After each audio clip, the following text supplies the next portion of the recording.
Hi friends, इस वाले video में हम दो सॉइल हैं उनके बारे में देखेंगे। पिछले वाले वीडियो में हमने ट्रांसपोर्टिंग एजेंट के बारे में देखा था। किस ट्रांसपोर्टिंग एजेंट से अगर कोई सॉइल ट्रांसफ़र होकर जा रही है तो उसको क्या बोलेंगे। और यहाँ पे इस साइड जो मैंने सॉइल का नाम लिखा था वो वाटर द्वारा ट्रांसपोर्टेड सॉइल थी, वाटर द्वारा एलुवियल सॉइल। और ये जो दोनों सॉइल हैं सैंड ड्यून और लोएस, ये हवा द्वारा ट्रांसपोर्टेड हैं, विंड द्वारा। ठीक है, तो हम देखते हैं सैंड ड्यून या ड्यून सैंड। सैंड ड्यून का मतलब होता है बालू का टीला। ठीक है, तो हवा द्वारा ट्रांसपोर्टेड जो सॉइल है उसको सैंड ड्यून या ड्यून सैंड बोला जाता है। तो यह एक प्रकार की एओलियन सॉइल है, वायु द्वारा ट्रांसपोर्टेड जो सॉइल होती है उसको हम एओलियन सॉइल कहते हैं। ठीक है, तो यह एक प्रकार की एओलियन सॉइल है जिसका ट्रांसपोर्टेशन विंड द्वारा होता है। यह कोर्स ग्रेन्ड सॉइल है। कोर्स का मतलब होता है मोटा और ग्रेन का मतलब होता है कण। तो ये जो सॉइल है मोटे कणों वाली सॉइल है। ठीक है, जैसे कि ग्रेवल हो गया और सैंड हो गया। इसके दो एग्जांपल हो गए, ग्रेवल और सैंड। यह यूनिफॉर्मली ग्रेडेड होती है। यूनिफॉर्मली ग्रेडेड का मतलब कि इसके जो कणों का साइज है वो लगभग एक समान होता है। ठीक है, इसके जितने भी सारे कण होते हैं वो लगभग एक ही समान के होते हैं, इसलिए इसको यूनिफॉर्मली ग्रेडेड बोलते हैं। यूनिफॉर्मली ग्रेडेड कणों की साइज जो है एक समान होती है। इसमें जो है वॉइड्स अधिक होता है। ठीक है, वॉइड्स का मतलब होता है रंध्र।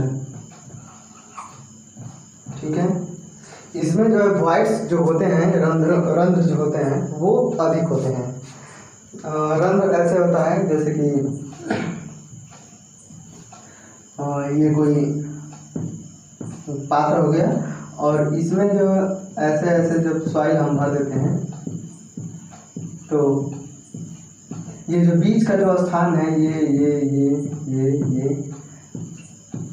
तो इसको जो है रंध्र बोलते हैं। ठीक है, जैसे कि किसी कांच के गिलास में हम चावल या गेहूं भर देंगे समझने के लिए, तो उसके जो कणों के बीच में जो स्थान बच जाएगा उसको जो रंध्र बोलते हैं। ठीक है, ये मोर कंप्रेसिबिलिटी है, मतलब इसकी जो संपीड़न, कंप्रेसिबल का मतलब होता है संपीड्यता, इसका मतलब होता है संपीड्यता।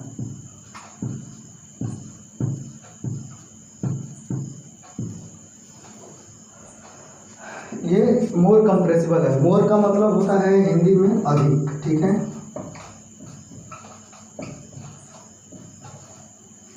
मोर का मतलब होता है अधिक। तो इस पे जब लोड आएगा तो ये कंप्रेस करेगी, यानी कि संपीड़न होगा, इसमें संकुचन होगा। ये इतनी मोटी रहेगी तो लोड आने के कारण ये इतनी मोटी हो जाएगी घट के। ठीक है, और ये मोर परमिएबल है, पारगम्यता इसमें ज़्यादा है। परमिएबिलिटी का मतलब होता है हिंदी में पारगम्यता, अधिक पारगम्यता होती है,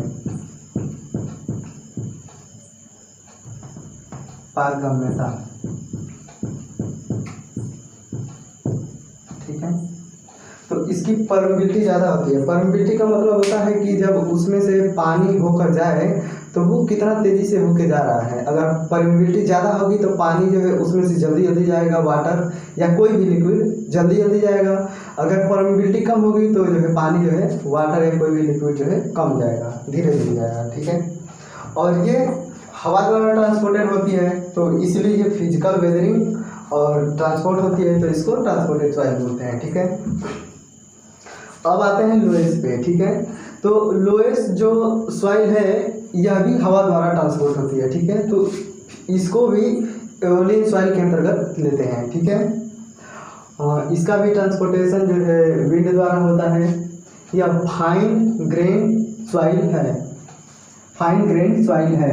फाइन मतलब होता है सूक्ष्म। ठीक है, छोटी या सूक्ष्म बोल दें।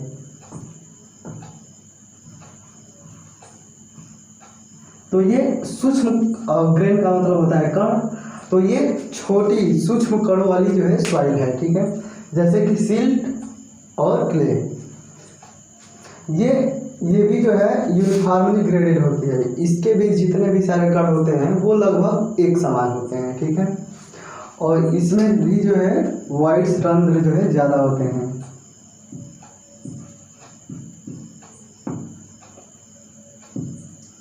इसमें भी जो है रंध्र ज़्यादा होते हैं और इसकी भी जो है परमेबिलिटी जो है ज़्यादा होती है। क्यों परमेबिलिटी इसमें यहाँ पे परमेबिलिटी का मतलब ये है, ये जो है फाइन ग्रेन सॉइल है, ठीक है, और ये फाइन ग्रेन सॉइल है तो इसमें क्या होगा कि जो है परमेबिलिटी कम होगी, ठीक है। ये कोर्स ग्रेन सॉइल है तो इसमें परमेबिलिटी ज़्यादा होगी, लेकिन जो है इस वाले सॉइल में परमेबिलिटी कम होगी। लेकिन यहाँ पे जो मोर परमेबिलिटी लिखा गया है, तो मोर परमेबिलिटी इसलिए यहाँ पे लिखा गया है जैसे कि इसके जो कणों की साइज होगी, मान लीजिए कि इसके कणों की साइज कोई भी डी डायमीटर के मान लीजिए इसके कण होंगे, तो सेम इसी साइज के डी डायमीटर के ही लोएस्ट को छोड़कर और कोई क्ले या सिल्ट होगी तो उसकी तुलना में इसमें परमेबिलिटी जो है ज़्यादा होगी, ठीक है। इसकी कणों की साइज है डी और दूसरे सॉइल है, दूसरी क्ले है, कोई दूसरी और सॉइल है सेम इसी साइज की, तो उसकी तुलना में जो है इसके सेम साइज के अन्य क्ले की तुलना में, ठीक है, सेम साइज के अन्य क्ले की तुलना में जो दूसरी क्ले है उसकी तुलना में जो है इसकी जो है परमेबिलिटी ज़्यादा होगी। और इसकी भी कंप्रेसिबिलिटी ज़्यादा होगी। और ये कोलैप्सिबल सॉइल है। कोलैप्सिबल सॉइल इसलिए इसको बोला गया है क्योंकि ये क्या होता है कि कोई भी सॉइल अगर फेल करती है तो वो धीरे धीरे करके फेल होती है, तो उससे जो है बचने का जो है मौका मिल जाता है, ठीक है। और इस वाले में क्या होता है कि ये फेल होगी तो अगर इस पर कोई स्ट्रक्चर बना है तो वो अचानक से एकदम बैठ जाएगा, कोई सूचना कोई कुछ भी नहीं वो मतलब सूचित करेगी, एकदम अचानक से बैठ जाएगी, कोलैप्स कर जाएगी। तो इसलिए इसको कोलैप्सिबल सॉइल बोलते हैं। ये थोड़ा सा डेंजर सॉइल है, ठीक है। इस पर अगर कोई स्ट्रक्चर बनेगी तो वो अचानक से बैठ जाएगी, पता नहीं चलेगा, तुरंत एकदम।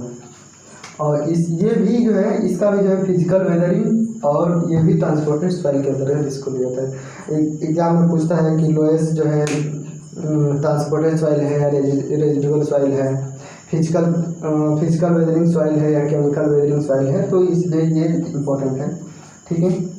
और ये जो है ग्रेविटी द्वारा, ठीक है, ट्रांसपोर्टेड बाय ग्रेविटी। तो हमने देखा था पिछले वाले वीडियो में कि अगर कोई सॉइल जो है ग्रेविटी द्वारा ट्रांसपोर्टेड होती है तो उसको हम कोलुवियल सॉइल बोलते हैं। ग्रेविटी द्वारा ट्रांसपोर्टेड सॉइल को कोलुवियल सॉइल बोलते हैं, ठीक है। और टैलस जो है इसका उदाहरण है, टैलस जो है इसका उदाहरण है, ठीक है। और टैलस कोर्स ग्रेन सॉइल होती है, यह पहाड़ी क्षेत्रों में पाई जाती है, ठीक है। क्योंकि पहाड़ी क्षेत्रों में क्या होता है कि ढलान ज़्यादा होती है, माउंटेनियस एरिया में ढलान ज़्यादा होती है, तो ये क्या होता है कि चट्टानों से टूटता है और ये लुढ़कते कितने दूर निचले इलाकों में जाके जमा हो जाता है। तो इसलिए इसको बोला गया है यह पहाड़ी क्षेत्रों में पाई जाती है। और कोर्स ग्रेन सॉइल है, मोटे कण वाली मृदा है, तो अगर ये क्या होगा कि चट्टानों से टूटेगी तो पहाड़ी क्षेत्रों में पाई जाती है, तो ये मोटी कण वाली सॉइल होगी, क्योंकि यहाँ पे इसके जो कण होते हैं वो बहुत भारी होते हैं। ग्रेविटी द्वारा कोई कितना दूर जा सकता है, पहाड़ी एरिया में ही जाके रुक जाएगा, ठीक है। और वाटर द्वारा होगा तो वो उसको धीरे धीरे आगे लेके जाएगा, ठीक है। बस और हम आगे सॉइल कुछ महत्वपूर्ण सॉइल हैं जो एग्जाम की दृष्टि से इम्पोर्टेंट है, तो वो देखेंगे, ठीक है।